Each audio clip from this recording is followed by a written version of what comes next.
በፊት ላይ ማፊያ ቡድኖች ውስጥ አንድ ሰው ሊካተት ሲፈልግ የራሱን የችግር ማደር ያዘጋጁለት ነበር። ይህ ሰው ወደነሱ መቀላቀል ከፈለገ ምናልባት ማፈንገጥ ቢፈልግ ከዚህ ቡድን ውስጥ ሚስጥር ይዞ እንዳይወጣ ወይም የራሱን አይነት መንገድ እንዳይሄድ ሲፈልግ ማደር ይዘጋጅልሃል። የሆነ ችግር ስትፈጥር ወይም የሆነ መጥፎ ስህተት ስታደርግ ማደር እንዲቀመጥልህ ይደረግና በሆነ ነገር ተቀርጸ ወይም በሆነ ነገር ተደርገ ትቀመጣለህ። ከዛ ቡድን ውስጥ መንቀሳቀስ አትችልም። ታማኝ ውሻ ሆነ ውስጥ ትቀራለህ ማለት ነው።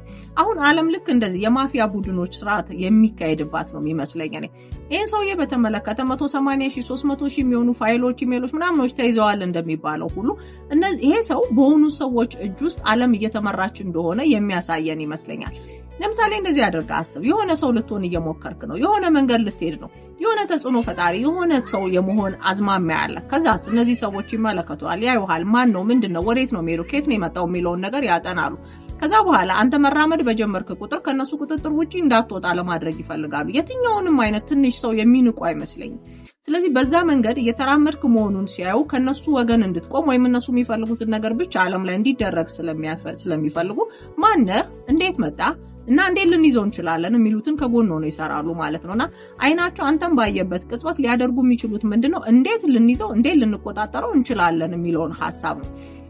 ሰውነህና ወደዚህ መንቀሳቀስ ከመጀመር በፊት ያሳለፍከው የህይወት መንገድ ላይ የሆነ መሸብረክ አጋጥሞህ ሊሆን ይችላል፣ ወይ የሆነ ስህተት ወይ የሆነ አጋጣሚ ተከስቶብህ ሊሆን ይችላል። ከዛ ያንን እንደ ችግር ብለው ወደፊት ያመጡታል፣ ያጋልጡታል፣ ሆን ብለው ያራግቡታል።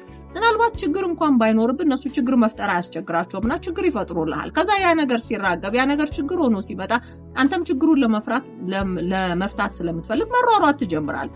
ችግሩን ለመፍታት በምትሯሯጥበት ሂደት ውስጥ አጠገብህ ያሉ ሰዎች የሚያስቀምጧቸው ሰዎች መፍትሄ ነን ብለው አጠገብህ ይመጣሉ። አሁን ገና ወደ ቀደዱልህ ቦይ መፍሰስ እንደጀመርክ አታውቀውም እንጂ እነሱ ግን የሚፈልጉት ያንን እያደረጉብህ ነው ማለት ነው። ከዛ በኋላ በእነዚህ ሰዎች መጠለፍ ትጀምራለህ። ችግርህን ይፈቱልሃል። መፍትሄ ያገኘህባቸው ችግርህን የፈቱልህ ሰዎች ስለሆኑ ደግሞ አንተም በእነሱ መተማመን ትጀምራለህ። ከነሱ ጋር ቅርብ ግንኙነት ይኖርሃል። ይሄኔ ነው እንግዲህ ችግሩ የሚመጣው። ከበፊቱ ባለፈና በበዛ ችግር ውስጥ የምትወድቀው ይሄኔ ነው። ከዛ ምን መሆን ትጀምራለህ? በእንዝላልነት ከነሱ ጋር የሆነ ነገር ልታረግ ትችላለህ። ወይ ተፈጥሯዊ የሆነ ነገር ወይ የሆነ ነገር ውስጥ ችግር ውስጥ መግባት ትጀምራለህ። አሁን እንደበፊቱ ችግር ብቻ አይደለም፣ በማህደር ተሰንዶ የሚቀመጥ ችግር ያደርጉታል። ትቀረጻለህ፣ የሆነ ነገር ያደርጉሃል። ከዛ በኋላ ያ ነገር እስከመቼውም ድረስ እንዳይጠፋ ተደርጎ ይቀመጣል።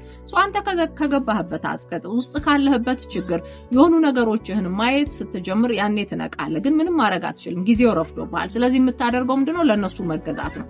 ስለዚህ አንድም በሌላ መልኩ ዓለም ላይ ተጽዕኖ ልታሳድር የምትሞክር ከሆነ በእነዚህ ሰዎች ቁጥጥር ስር ትውላለህ ማለት ነው። ከዛ በኋላ የሚፈልጉትን ነው የሚያሰሩት፣ የሚያደርጉትን